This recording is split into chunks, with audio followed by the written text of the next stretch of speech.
మన నాగరికత చాలా అద్భుతంగా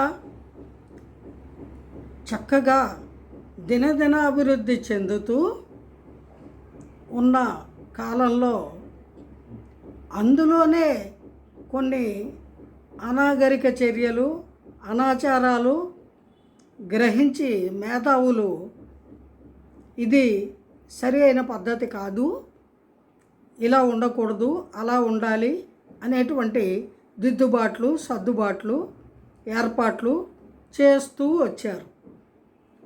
అలా చేయగా స్త్రీ ఆనాటి స్త్రీ యొక్క పరిస్థితి ఎలా ఉండేది? 4 గోడల మధ్యనే స్త్రీలు ఉండాలి.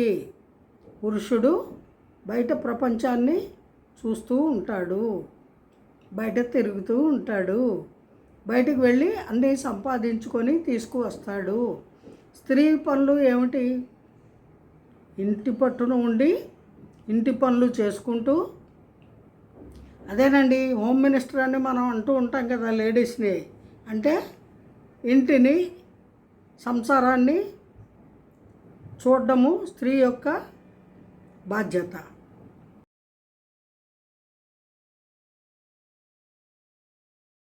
మరి పురుషుడు వాడు ప్రపంచం మొత్తాన్ని చూసేస్తాడు. అందుకే మనది పితృస్వామిక వ్యవస్థ అనేటువంటి బ్రాంచ్ పేరు కూడా ఉంది, తెలుసుగా మీకు. అదే ఇప్పటికీ కొనసాగుతోంది.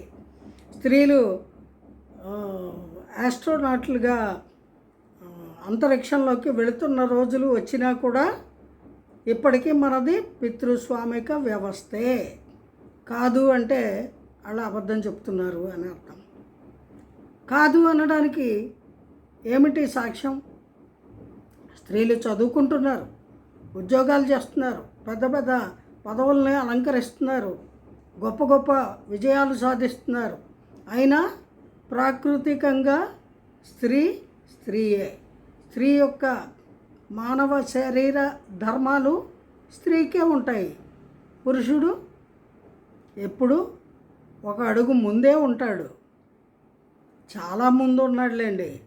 ఎంత ముందు ఉన్నాడంటే నెలల బిడ్డల్ని కూడా కిరాతకంగా రేపులు చేసి చంపేస్తున్నంత ముందుకెళ్ళిపోయారంటే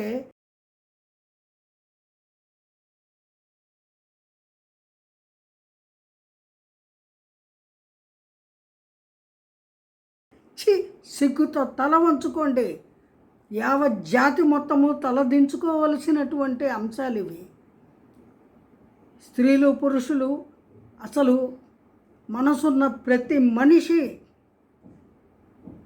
ఏడ్చి తలదించుకొని కుమిలిపోతున్నటువంటి దుస్థితులు ఈ రోజున మనము చూస్తున్నాము కదా. మార్పు రావాలి, మంచి మార్పు ఇప్పుడు రావాలి. ఇంతకుముందు వచ్చిన మార్పుల గురించి మనం మాట్లాడుకుందాం. కానీ ఇప్పుడు సమాజంలో, దేశంలో, ప్రపంచంలో ఇటువంటి దుస్థితిలో మనము మగ్గకుండా మంచి పరిస్థితులు ఏర్పాటు చేసుకోవాలి. మానవుల్లో ఆలోచన విధానంలో, జీవన విధానంలో మంచి మార్పులు రావాలి అని ప్రతి ఒక్కరూ కోరుకోవడమే కాదు, కోరిక నెరవేర్చుకోవడానికి ఆ విధంగా మనము అడుగులు వేయాలి, ప్రయత్నం చెయ్యాలి. సాధనమున పనులు సమకూరు ధరలోన. సాధన చేయండి, ప్రయత్నించండి. ఎందుకు సాధించలేము? నవ సమాజాన్ని ఎందుకు నిర్మించలేము? ఏ దుర్మార్గము, ఏ దుష్ట పరిస్థితులు ఎదుర్కోకుండా ఎందుకు జీవించలేము? ప్రయత్నిద్దాము.